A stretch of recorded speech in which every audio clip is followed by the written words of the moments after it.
నమస్తే. ఇన్నాళ్ళు నన్ను సపోర్ట్ చేస్తూ, ఎంకరేజ్ చేస్తూ మీ ప్రేమని నాకు అందిస్తున్న ప్రతి ఒక్కరికి కృతజ్ఞతలు.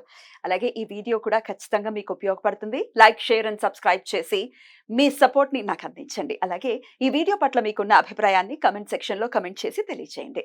ఇప్పుడు వీడియోని చూద్దాం. నమస్తే. Welcome to our channel. నేను పద్మిని. ప్రస్తుతంతో పాటు ప్రముఖ ఆధ్యాత్మికవేత్త, జ్యోతిష పండితులు, అమ్మవారి సేవకులు, దత్త గణపతి ఉపాసకులు మురళీధర శర్మ గారు ఉన్నారు. మాట్లాడదాం. మురళి గారు నమస్తే. మహాదేవ శ్రీమాత్రే నమః.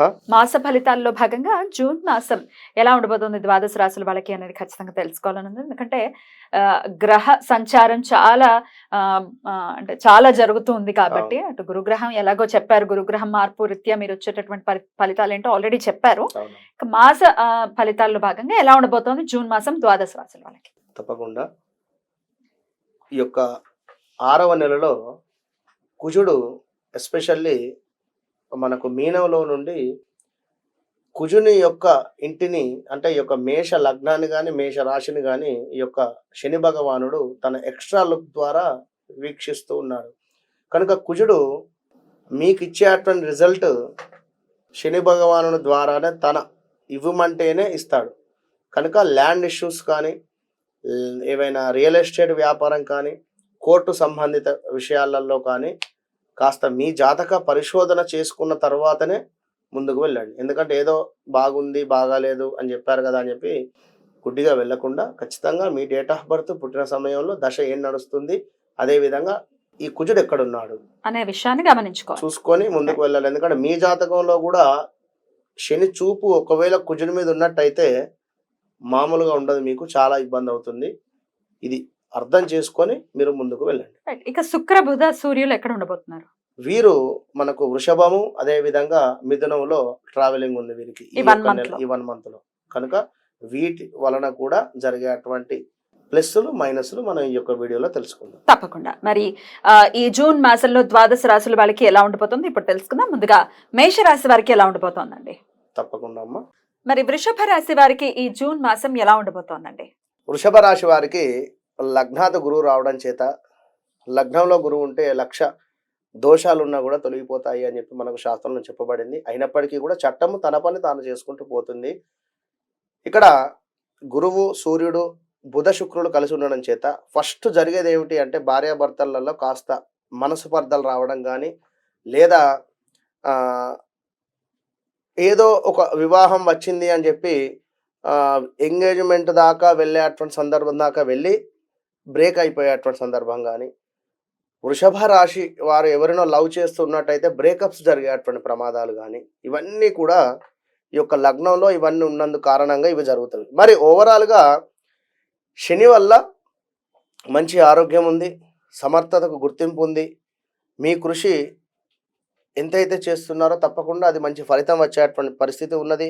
విద్యయందు లాభాలు, విద్యార్థులకు ఉద్యోగ లాభములు ఉండేటువంటి పరిస్థితి, కొత్త పనులకు శ్రీకారం చుట్టేటువంటి పరిస్థితి, ఆత్మీయులతో సంభాషణ చక్కగా ఉపశమనాన్ని ఇస్తుంది. అంటే నలుగురితో మాట్లాడేటువంటి విషయాన్ని నలుగురితో నాలుగు విషయాలు పంచుకున్నట్టయితే మనసు తృప్తి అయ్యేటువంటి సందర్భం ఇక్కడ.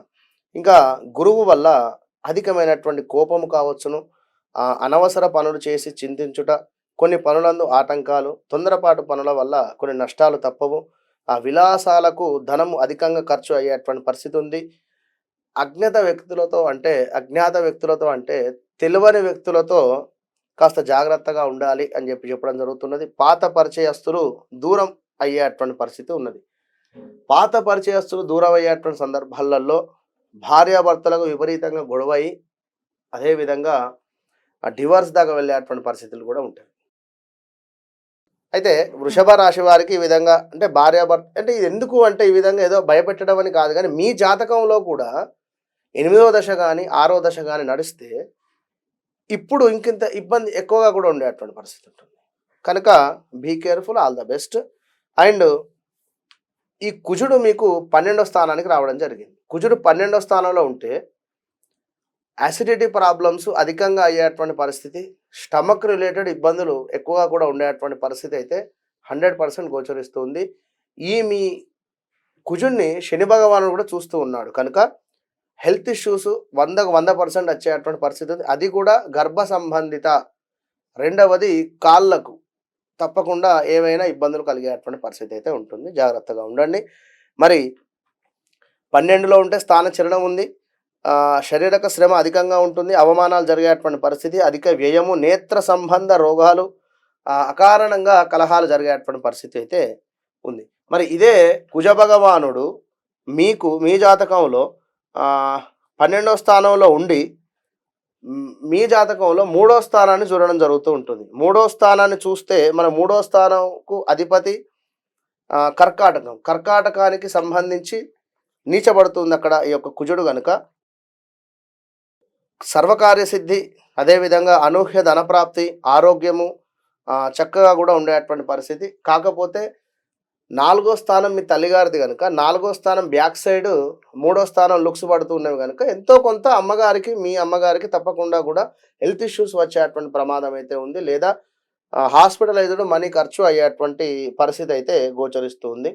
మరి ఇంకా చూసుకున్నట్టయితే ఈ యొక్క కుజ భగవానుని యొక్క లుక్స్ 7వ స్థానం, 8వ స్థానం అంటే మీ జాతక రీత్యా 6, 7వ స్థానం మీద ఉన్నవి. మీకు 6వ స్థానం అంటే పుణ్యకార్య నిర్వహణ, ధన ధాన్య ప్రాప్తి, ఇష్టకార్య సిద్ధి, అలంకార ప్రాప్తి, సభా గౌరవము ఇవన్నీ కూడా ఉన్నవి. ఎట్ ద సేమ్ టైం సప్తమ 8వ స్థాన దృష్టి ఉండడం చేత ఉదర నేత్ర సంబంధ వ్యాధులు, వస్తునాశనము, కుటుంబ కలతలు, బంధుమిత్రుల వైరము ఇవన్నీ కూడా ఉన్నవి కనుక కొంచెం కుజునికి సంబంధించినటువంటి దానం కానీ ఆరాధన కానీ చేసుకోండి.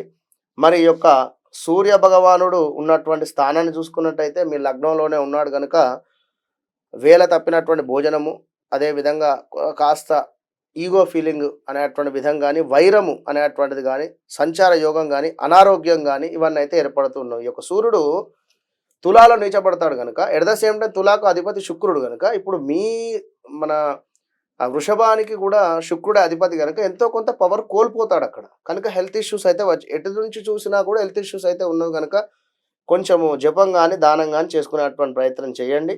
తప్పకుండా కూడా మంచి ఫలితాలు అయితే ఉంటవి. తప్పకుండా సూర్యునికి అర్ఘ్యం అయితే విడిచిపెట్టండి. రోజు ఒక 9 మార్లు. కుదిరితే ఆదిత్య హృదయం చదువుకోండి. ఆదిత్య హృదయం ఖచ్చితంగా చదవండి. ఒక 45 రోజులు మంచి ఫలితం ఉంటుంది. హెల్త్ ఇష్యూస్ అయితే ఎటు నుంచి చూసినా కూడా హెల్త్ ఇష్యూస్ అయితే ఉన్నవి కనుక కొంచెము జపం కానీ దానం కానీ చేసుకునేటువంటి ప్రయత్నం చేయండి. తప్పకుండా కూడా మంచి ఫలితాలు అయితే ఉంటవి. తప్పకుండా సూర్యునికి అర్ఘ్యం అయితే విడిచిపెట్టండి. రోజు ఒక 9 మార్లు. కుదిరితే ఆదిత్య హృదయం చదువుకోండి. ఆదిత్య హృదయం ఖచ్చితంగా చదవండి. ఒక 45 రోజులు మంచి ఫలితం ఉంటుంది. చాలా అద్భుతంగా వివరించారు. డెఫినెట్ గా చెప్పినటువంటి విషయాల్లో జాగ్రత్తను వహిస్తూ ఆ సూర్యనారాయణమూర్తి అనుగ్రహంతో ఈ 45 రోజులు కూడా చాలా పీస్ఫుల్ గా అట్లీస్ట్ 30 డేస్ అయినా చాలా పీస్ఫుల్ గా వెళ్ళాలని మనస్ఫూర్తిగా కోరుకుంటూ ఇక నెక్స్ట్ ఎపిసోడ్ లో మిథున రాశి గురించి మాట్లాడుకుందాం. నమస్కారం. మహాదేవ్.